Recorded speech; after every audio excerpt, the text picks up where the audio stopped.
Yan, hipon. Pritong isda. At meron tayong panghimagas na turon, prito. Yan. At meron pa tayong paprutas dito. Okay? Yan ang ating lunch. Kaya lang, as usual, late na. Kasi ayaw pa nilang kumain kanina. So, ako na naghain ng ganito. Ayan.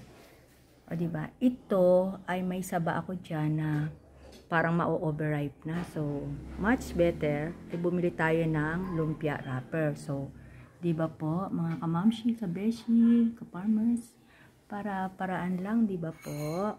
Yan. At ito naman ang ating sinigang na hipon. Yan.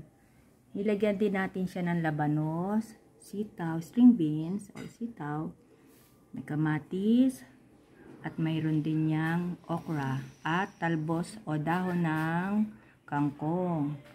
At nilagyan natin ng flavor ng sampalok.